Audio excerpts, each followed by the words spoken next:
So,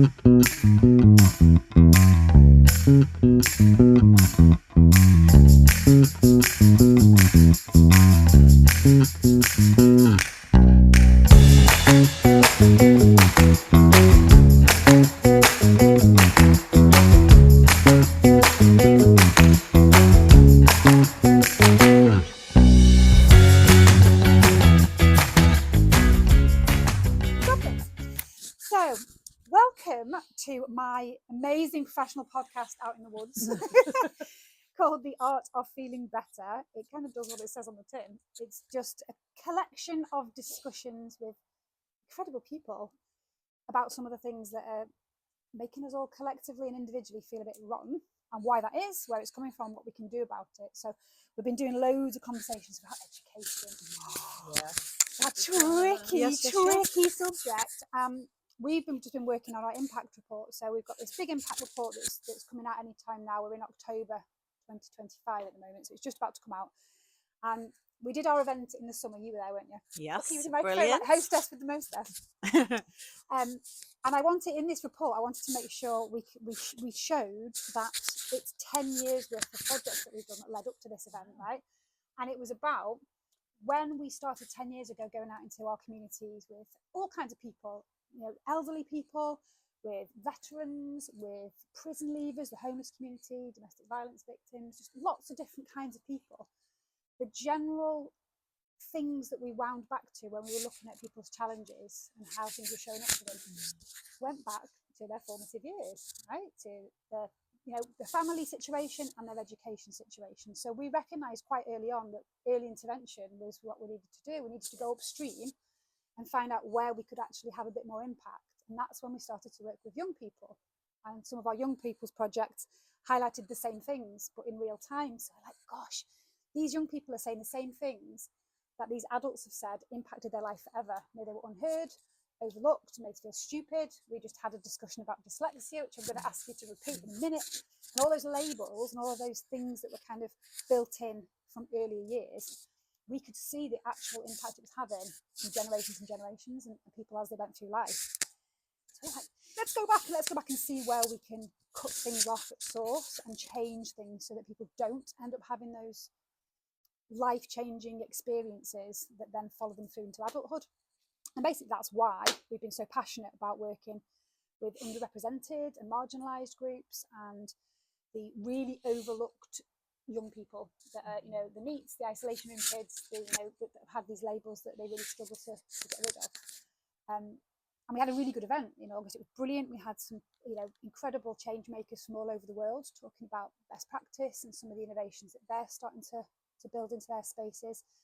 Places like this, Halkin Castle Wood, where Vanessa's creating spaces that means everyone can learn in a way that works for them, and building in curriculum, things from curriculum and different kinds of topics and different kinds of learning, and reframing and rethinking how education could look. So that's the big hot topic. And I wanted to speak to you guys today because both of you have been teachers in an official capacity in the traditional education school setting. I have not, and I think that gives us a really good kind of collaborative different set of perspectives, because from where I've always sat, and I've always been quite open and direct about my opinions, and I continue to do so, and I make no apologies for that. Oh, we're going to make a right trio today then, aren't we? But I think, and the reason I've been banging on the door for so many years is because I haven't had that experience. I know yours is because you have, but because I hadn't, I would naturally lean into the coaching space. I did my basic teacher training to teach adults in the community, so I've done that, but I never went through the process of learning like you guys did, how to manage a classroom and all of the different things that go into being a teacher in an official capacity. So when I went to work in communities and support learning, shall we say, or impart wisdom, or work with the groups I've worked with, I didn't have any bias or any instructions or any things that I had to do. So I just used to listen and connect and do all these things, and I got great outcomes.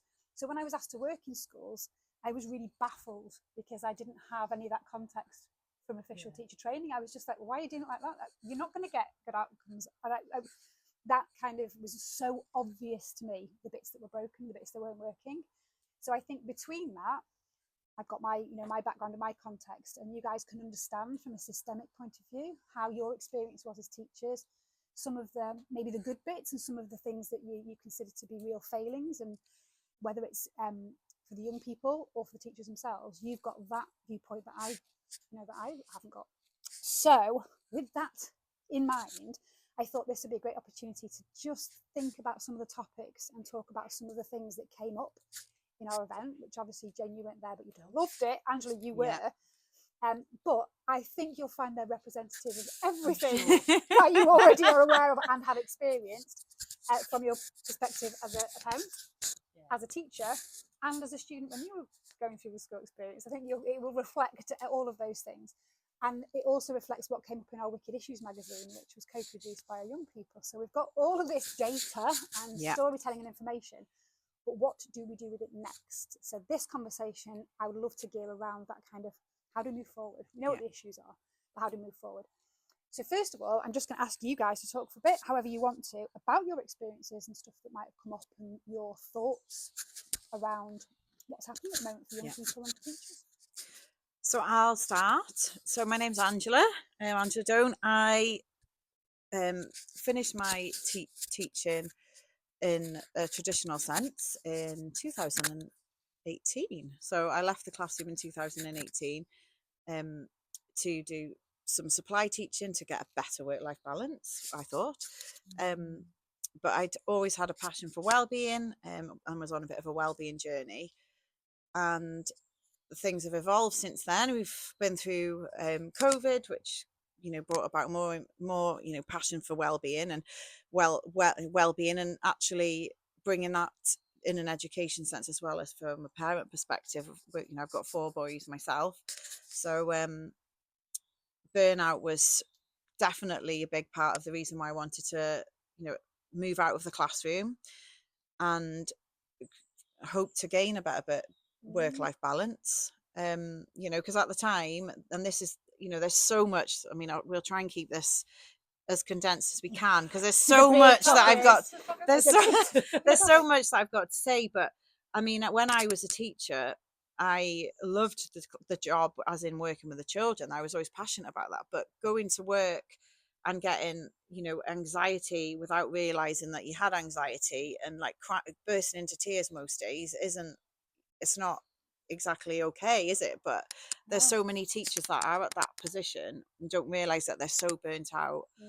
And that was back in 2018, and I didn't know about I didn't know about anxiety really then. I just kind of thought, oh, I'm just trying to juggle, I've got a lot going on. But even now I get a physical reaction to the route that I used to teach in. Every time I drive past the school that I used to teach at, my body will do a funny, I'll have a flip in my stomach. So physical response to a job, feeling that scrutiny and that pressure in the system. And I've worked with so many different head teachers, and the common denominator is not anything to do with the leadership, it is the system, in my opinion, because everyone is trying to do their best. So after leaving, I will let you have a chat in a minute, Jane. So I've gone kind of off on a tangent there, which tends to happen with my brain. But I left teaching. I did supply teaching, but I was passionate about wellbeing. So then I developed a program during lockdown to help my boys with their wellbeing. So they were nursery. One was a nursery, one was year 4, one was year 2, and then I had a 6-month-old. Fun and games. That sounds like a great balance.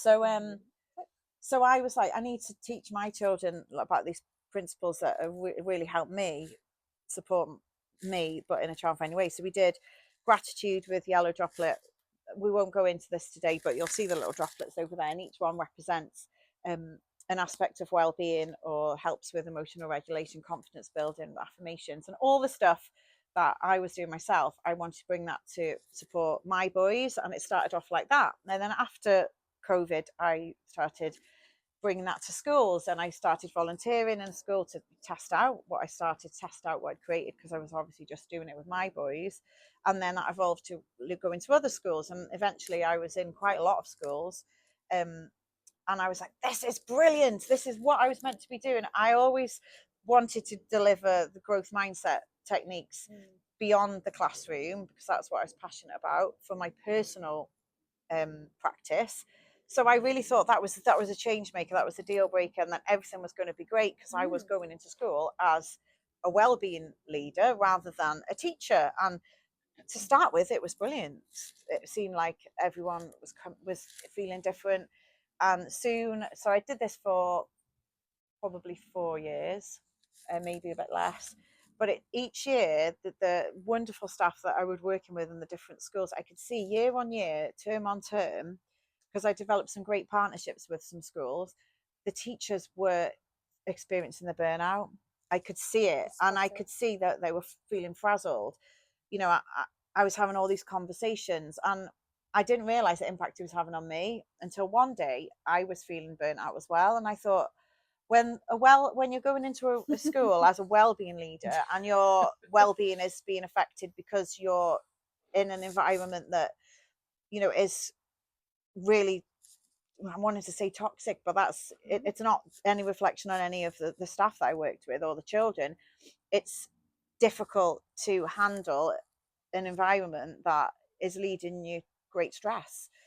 So I left. So I decided to leave my roles in school and to work in the community and work in cool spaces like this, get involved with amazing programs. But yeah, that's kind of my background and where I'm at, and I'll let Jane share hers, and we'll have some give us a bit of background on whatever it is you want to share. There's no particular thing, but your background as a teacher, what you found. My background is primary school teaching. Okay.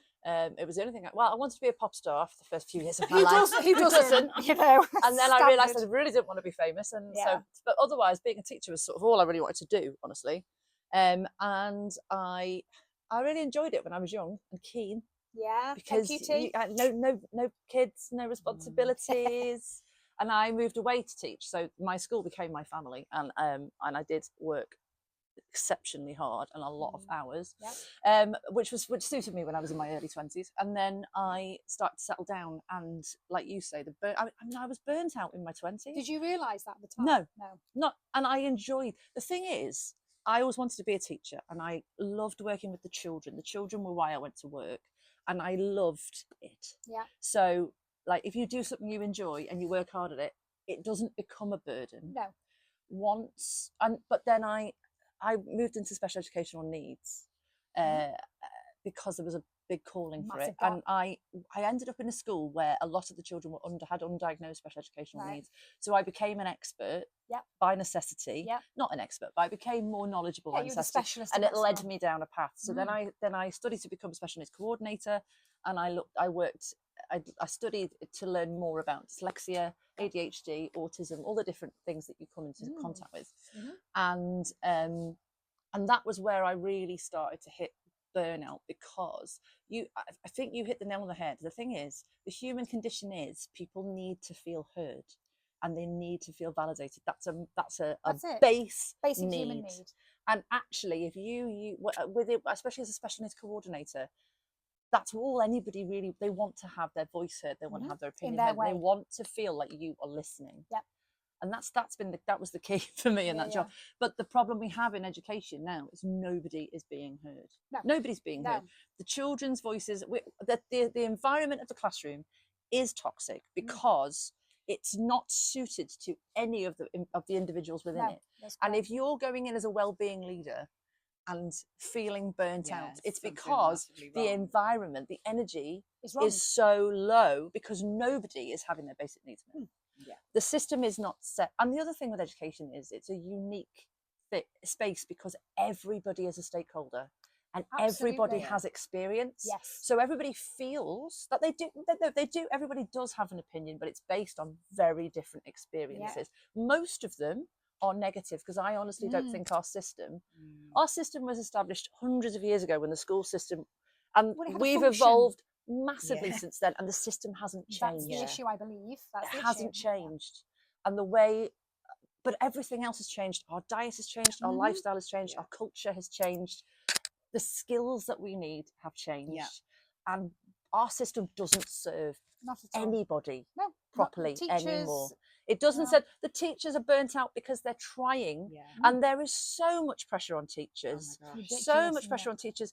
They are trying to serve all the stakeholders. Yep. And actually, the system we work in now, where teachers not only are imparting knowledge and skills, but they're also counsellors We and said before, crowd dietitians, control. nutritionalists, Yeah. behaviour management. management. Behaviour management's become a massive part of it, purely because if a GP had to treat 20 people in one Can you go, imagine? nobody would get the right prescription. Of course Yeah. they And wouldn't. that Oh, is the that's a great situation we're in a analogy. And classroom. the GP would be off the stress very quickly. Yeah.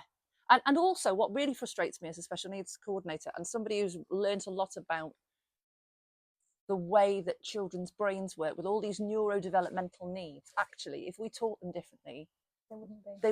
there wouldn't be a need. Yes. I'm so glad The you said need would that. disappear. And we've said this a few times, haven't we, Ange? And I Yeah. think that's for me, that is the absolute distilled crux of the matter that we've been trying. All these projects have led towards that piece of knowledge. And there's two things, just with you talking then, that I think would be really good to kind of discuss. Is the first one is when I do these topics, and when we talk about the school system, and when I challenge the education system, and everything's broke, just watch your hand. Oh, sorry. Just because it'll block it. Challenging the education system, and I immediately know that I ruffle teachers' feathers, even though I'm not in any way talking about teachers. I'm including teachers in that harmful space. But there's this kind of deflection and defensive, like we're doing our best, and absolutely teachers are included in that group that's being harmed. I believe I'm talking about the system, the way it's set up, it doesn't work. And then the other like part, you said, everybody is a stakeholder in that system. 100%. So everybody is in the mix. And with their own filters and their own experiences and their own, which is why I want to teach the neuroscience of that. There's very specific parts of the brain. Once you understand how it works, how your filter works, you can literally train people to build in empathy and compassion, because then they understand, well, that's my viewpoint actually, that might not be theirs. Why aren't we teaching these kind of things so that people can open up different conversations? But I think if we can explore that, and if what comes out of the conversations we've had and the impact report, and whether we get this, where we want it to decision makers and to educational leads and government officials, that conversation has to be it, doesn't it? That conversation that we go round and round in circles about trying to reduce waiting time lists. Neurodevelopmental 6 years. We need to get it down so people can have that label quicker, so parents can have a certificate when there's nothing to help them anyway. My question is, take it away. What happens after that? Nothing, exactly. But this is what frustrates me. I do think the medical analogies are really interesting. Yes. If you were diagnosed with diabetes and then had to wait 3 years for an insulin, or nobody would. That wouldn't happen. Once you have a medical diagnosis of something that you need, it's not withheld from you for any further time. But equally, if we lived in a world, I mean, it's a bad analogy, I don't know enough about diabetes, but if we lived in a world without sugar, diabetics would struggle less. Don't quote me on that. No, I agree. Do you see what I mean? It's an analogy. I think you're right.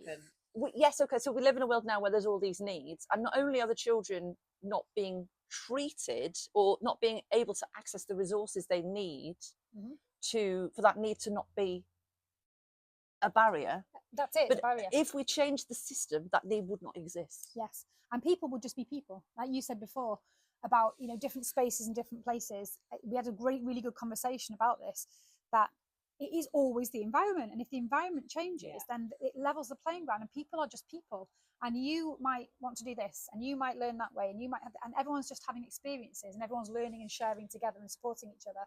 There is no, that's your box, so you have to do that, that's your box, so you're actually like, I've always hated the whole Matt, more able and talented, you're more able and talented, off you go over there, and then I'll see them in a few years time with addiction problems and people pleasing, trauma drive, and overperforming, overachieving, burnout, because those expectations on you being super smart and always achieving are there. And whereas you will have the stupid label because you actually aren't performing to our standards because you are dyslexic, that's your label. You have ADD or ADHD or PDA or one of the other acronyms that we've labelled you with. Therefore, you're a problem because you're not performing in our environment.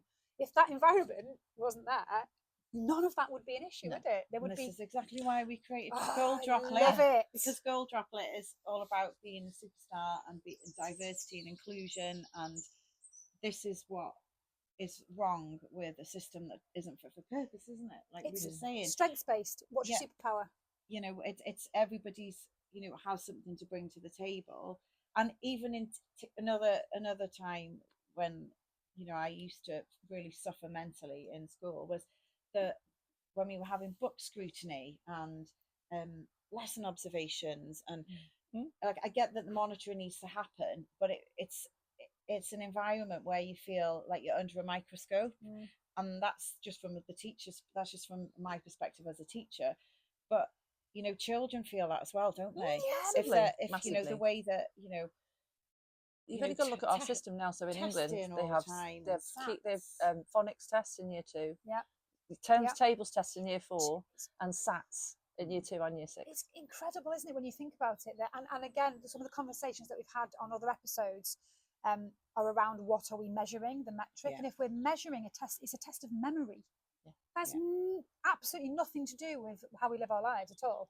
It's a test of memory. What can you churn out in a high pressured environment? It's not testing whether you can apply these skills, whether you can critically think or problem solve or manage your own. It's not about emotional intelligence. It's not around relationships.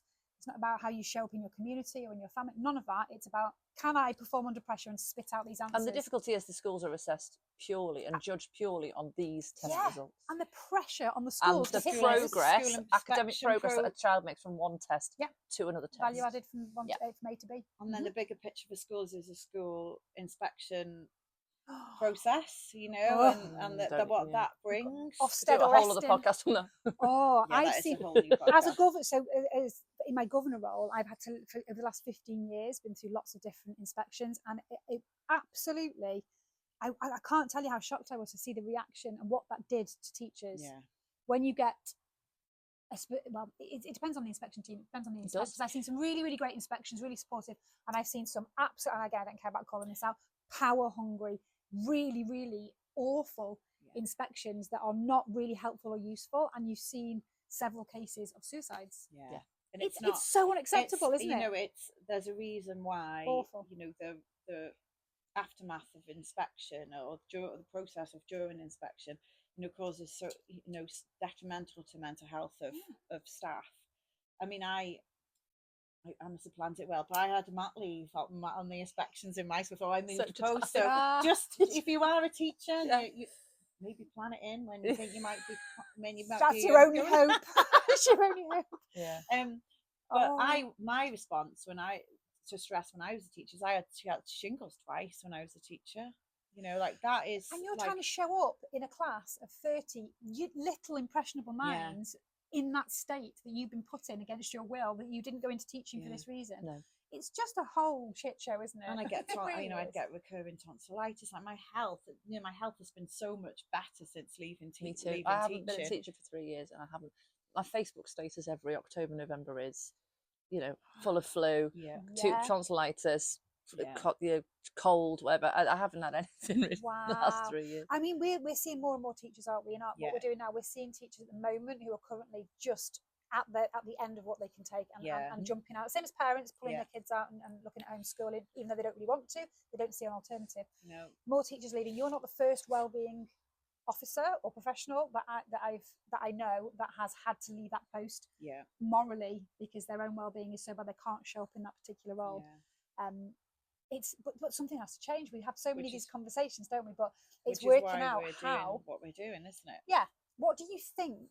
I'll ask each of you in turn. What do you think is the number one thing that would be the catalyst, the lever to pull? What? Because something is going to have to cascade down change. It's such a big monster, isn't it? You can't change these things overnight. We've been banging on this door for 10 years, and we're still having the same conversations. So clearly, change isn't happening fast enough. What might start it?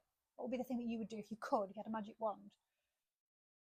Oh gosh, there's so many things that I'd like to do. And the big problem now as well is school budgets are being slashed. So when people are already, at such a low point, funding's being cut. When things, if anything, more funding needs to be put in for the well-being of staff and pupils. I think the biggest thing is that like Jane said before, is that the system is not designed for the society that we live in now. And if a child, children are often given labels because they're the naughty kid, or they're the kid, that's the kid that doesn't listen. But if you're if you find concentration difficult, maybe your brain's a little bit neurospicy, or you haven't got a diagnosis, or you've come to school and your basic needs haven't been met, you're not going to sit on the carpet or sit at your desk and listen. And when you're getting, you know, points for like praise points, house points, different things, because you're conforming, like how's that going to make you feel if you're not conforming, when maybe you've just woke up and you've had an awful day? Like, I think, I don't know how we change that, but I think it's being more mindful that, you know, that our basic needs are being met and that we're okay, because we can't ever do anything well if we're not okay. I think everything in education, everybody has lost sight of what it's for. Yes. Inspections should be for ensuring that, I mean, nobody's going to do everything perfectly.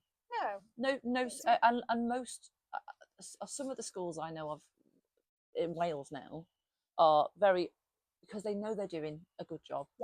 Are open to people coming in and saying, right, what about this now? That's great. This is great. Our school is like that. What can you help us with? Reflective practice. And that's what it should be. Sharing, not and the gatekeeping, amount is it? of You know, paperwork and forms that you have to fill in school now.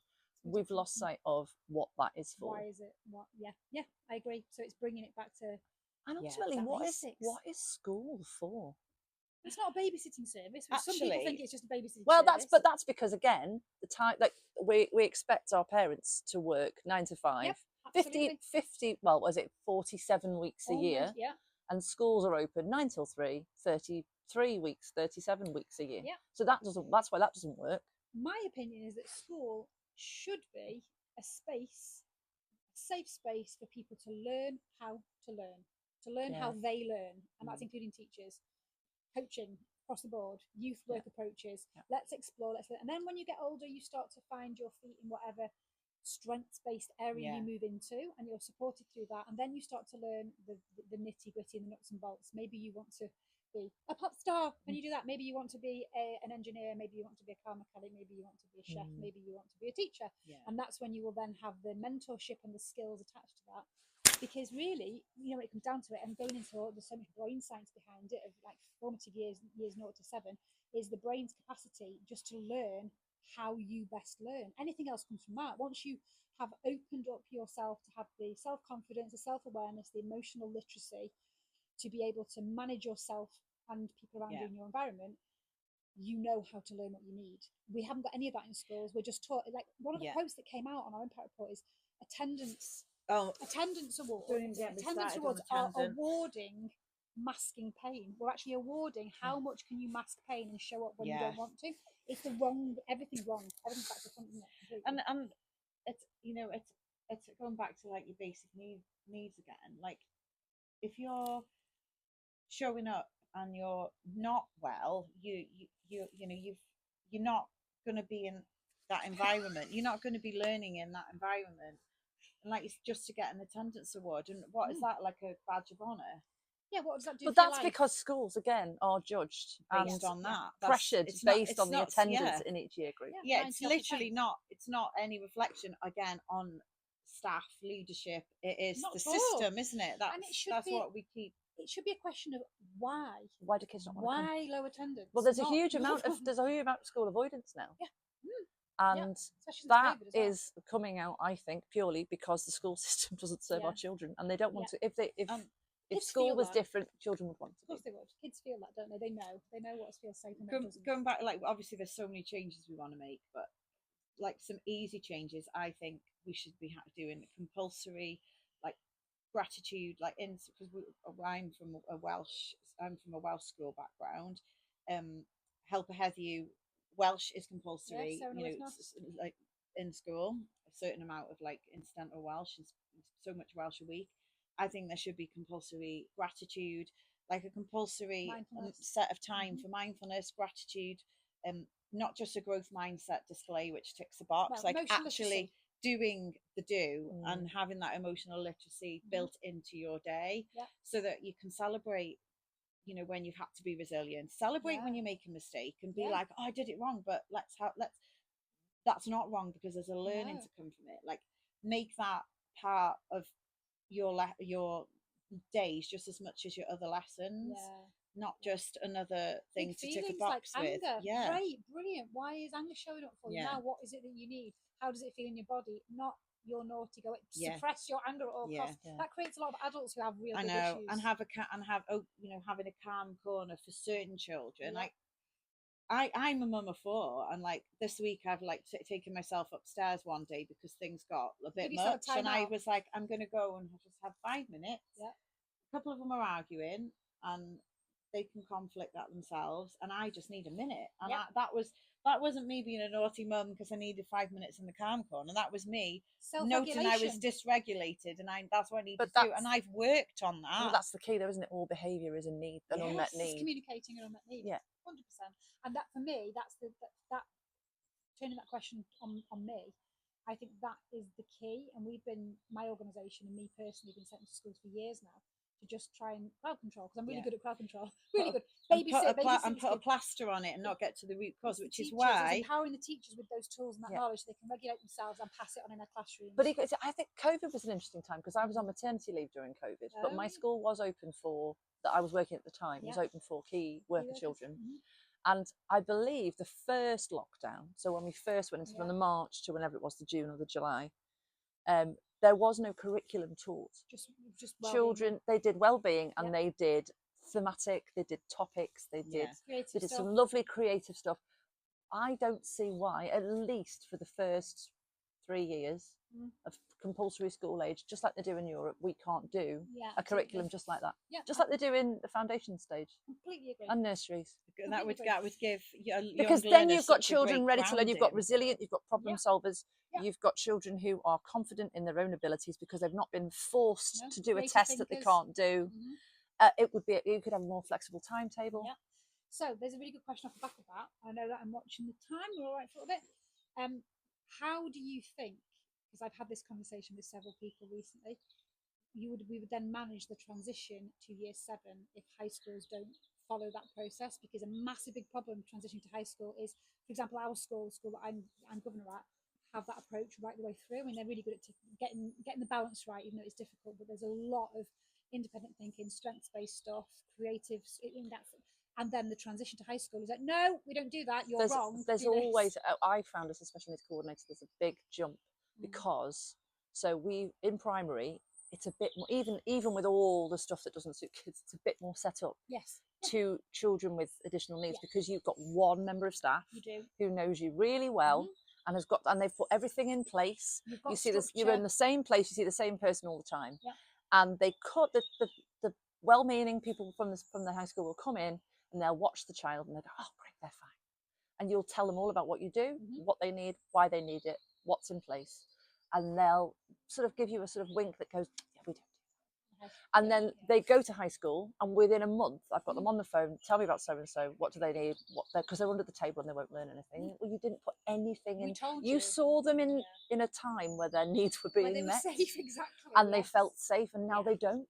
And you had a plan portrait at the beginning of what they would have needed. And I don't entirely put responsibility on the high schools for that, because they're again, the same pressure. Exactly, they're under exactly the same pressure. Is there a communication method, do you both think? Is there a piece of work to do around the communication channel between, especially with SENCO, between those transitions? Well, again, I don't see why we couldn't have it so that year 7 was shared between high school and primary school. That's a good solution. Even if it's only for the children who need another year to transition. Because I was ready. I was very academic, and I wasn't ready for high school when I went to high school. It's a huge milestone, high school, and I've just been through it. I've got 2 children in high school. Both of them responded very differently to the transition, and they were both, what you would deem as textbook children in school, academically doing really well. No behaviour issues, so to speak. All this kind of stuff, and actually, the more that I've got involved in wellbeing and more I've worked with Jane with Mojo School, the more I find it really hard to sit in a parent's evening as a parent, because I'm biting my tongue wanting to say things that I disagree with. I'm like, no, it's not the place. I'm going to be quiet, because I don't care if they got a praise point or a conduct log, quite frankly. in school. I just want to know that they're happy and that they're safe, because I know they're not going to learn if they're not happy and safe. And I'm lucky that my children have adapted, but one of them was terrified of high school, and it took a lot of settling. There was a lot of anxiety, and then even the child that I thought would breeze through it, actually, he needed a lot of support initially, because doing a tie. Why do you need to wear a tie? Why he's so outdated. He's going to school. Will he ever wear a tie? Let's never caught up, because the people don't wear a tie in their job anymore. No, so that's one thing we can do straight away. Get rid of the ridiculous blazers and uniform that will solve policies all of the world's problems in high school. And it would stop people from crippling themselves with debt to afford it every year, because children grow and they're very expensive. The kickback we get from that, because I've obviously, look at me, I've had this conversation for years about uniform policy with my own kids right through high school, and the kickback that I always get is, or the kind of the excuse, if I really, really can't get any other way out of it, it's like, no, we do it because for people who can't, afford the designer base, it's even. And I think I understand. Yeah, there's some logic to that. However, why don't you just have a black and white uniform? Yeah. Black leggings or a black skirt, and you might have different parameters. I get that, but then it's no labels, and this is your uniform, and you can. But you're not wearing an uncomfortable shirt. You're not trying to do a tie, and like the sensory, and you'll have loads of experience with this labels, in your capacity. Cuffs, collars, jumpers. But I mean, it all feeds into the school avoidance as well. Does I'm not going in because I'm not wearing that. And one of my high schoolers literally wore shorts all through primary, never wore trousers. So for him to transition to having to wear trousers, that was a big barrier. I mean, he went into school, and thankfully he's settled now. But it's designed common sense. It's designed to, again, trigger warning, inflammatory trigger warning, is designed to get you to get used to doing as you're told and conforming in jobs. And it's it's designed to have somebody bigger, smarter, and more powerful than you standing up while you're sat down in rows doing as you're told. That's what it was designed for. That's not the way things are anymore. And the most successful leaders and the best workplaces have a very different style. They have distributed leadership, coaching skills. You have spaces where people are celebrated for diversity. Inclusion is a big topic. People, differences are embraced, and people's creative expression is embraced. So I think there's so much harm from having this potentially primary school space where, even though it's broken, it's slightly better, and there's a lot more learning through imagination, it's more nurturing. So you have that, and those that really need that get it. Then there's a period of time where it's like, no, none of that. And that's the time where they're learning about themselves a lot, and they're trying to move through this. And they're going through puberty, which is hard, isn't it? Their brains haven't developed enough yet to manage language, logic, reasoning that we do as adults. So they've got all that, which teachers aren't aware of. And then they go into a world that is actually going back to basics of let's explore, let's get creative. And what's happened in the middle? The other problem with high school is it doesn't factor in at all the amount of sleep that teenagers need and the way their body clock works. Yeah, absolutely. Yeah. So I think the answer to your question, from my point of view, is environment. The environment needs to change from birth to 25. From 0, because the new code is 0 to 25, isn't it? From 0 to 25, the environment needs to be different, and then I think everything would follow. And that builds into a lot of work that is in one of the amazing courses that you've created. On the Wherry School. Segue. Isn't it the Wherry School? So Rachel Quick, if you do watch this, Rachel Quick from the Wherry School and Imogen, doing amazing pieces of work in Norwich, designing their school from the ground up specifically for children with additional needs. And it's a school, it's a brilliant school, but everything is thought out so carefully, so the environment is set up beautifully for those transitions, whether it's an hour by hour transition, daily, or it's incredible. And there's a whole podcast episode on there, so you can have a listen to how Rachel designed that and how it kind of works now. And they're doing brilliant innovation pieces of work.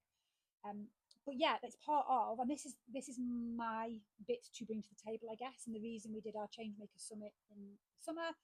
And off the back of it, what we've kind of created, because I mean, if you've been watching this podcast so far, you will know. Well done if you stay tuned. No, I mean the whole thing, all years worth. It's you'll understand the Mojo School has been developed for individuals to have that self-development journey, so you can unpick and work through in a very person-centered way all of your stuff. But we've recognised really sort of early on this year, I guess, that schools in particular, if we're talking about the education system, are so burnt out, so budget depleted, and aware that everything's broken and they have no way to fix it. So everyone's just like holding space that people still want me to go in or our team to go in and just crowd control, babysit, put a little sticking plaster over. And I made a decision not to do that. So we've had to develop this specific course off the back of feedback, which is all designed for, it's like a done for you toolkit for educators. So there's a whole 9-module toolkit, which covers a lot of the stuff we've been talking about today. It's that everything's kind of there. Resources for you to put in the classroom, every ages, primary to secondary. There's things on design thinking lab. There's things on clean language. There's lots of really cool templates and ideas of how to redesign your classroom with what you have. While we're waiting for the system to change, there has to be some things that we can input now. So, and I would say on behalf of there are some really cracking teachers out I there. was actually going to do a little give thank you so to all much the teachers of their as own well. time and their own ideas to making a broken system work for a lot of children still, against all the odds. And they are not celebrated enough because there's so much pressure. All the press that teachers get is always negative. And obviously leadership teams and teaching assistants, because I now I think the burnout teaching is assistants going on, it's filtering down to the teaching assistants as well. It's the whole school team, isn't it, of experience, and even down to dinner time supervisors who have to deal with, like, it's the whole system and everyone involved in it. And we do salute everybody that's still in it. And this is why we've created what we've created, because we know it's not, we know all these, we're doing like when James said, what was the first thing you'd like to do? I feel like I'm doing that wish list you used to get when you're in school, and you're like, we wish this for your classroom. You're like, I want this, I want this set. And how many pens have we got? Because there's a lot that needs to change, and it's like, it's not going to happen overnight. No. But this is why, in the meantime, with the impact report, the work that's led up to now, and the things that we've been creating, you know, it's something to stop more professionals having to leave because of burnout is so severe that it's impacting every aspect of their life. Like you say, because they are crucial now. When I was at school, TAs would read books and wash pen pots, paint pots, and now they are teachers. And often they are the teachers of the children who have the most need, and they get the least training.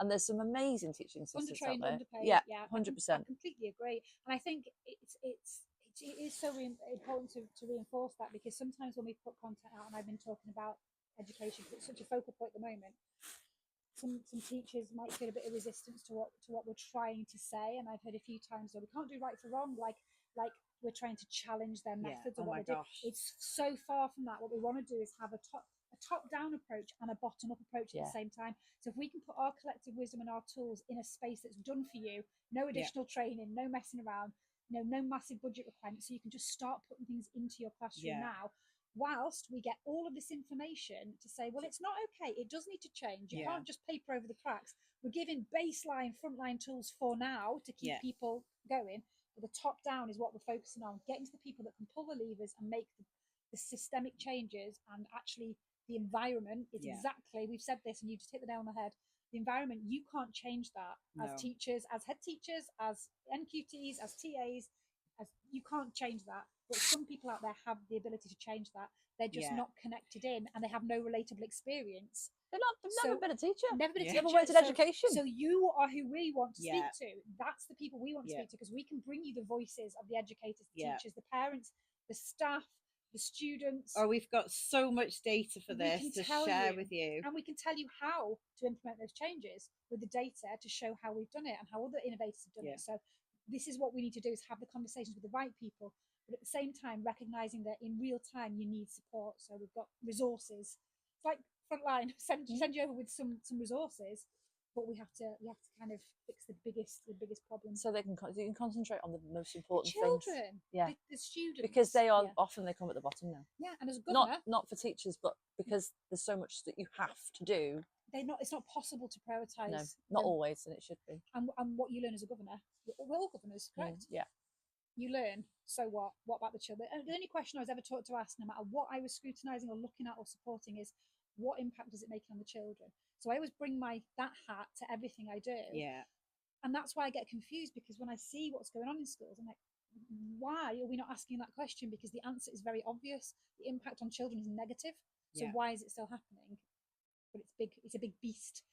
big beast to tame, isn't it? So thank you. I think we could have a 12 parts. We could. Just for this. There's so many I different was parts. really I good. know. There's so many. We can't keep you for like this. We'll have to do a bit of a trilogy, I think. Yeah, because there's so much more. I think as we get a bit further down the line, we can start to have more deeper conversations about the specifics. I'd love to have a conversation about your work in particular as that wellbeing lead, and I'd love to speak to you about specifically about your role within SEN, and just because we can go so much deeper, can't we, in all of those topics. So, but for now, I think we've got some good stuff to be going on with. Thank you, everybody. Yeah, thanks for watching. If you've not got the app yet, why Get not? it. Why not? Get It's on free. it. Get it, and you'll at least be able to get some quick, instant support free before you even think about doing anything else. There's some free stuff on there that will help you and just resource you in the meantime.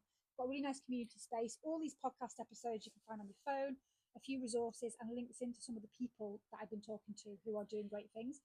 And then if you decide you want even more, we've got so much. We've got I've got some parent resources on there with my droplets as well. So it's not just for us as adults or teachers or leaders.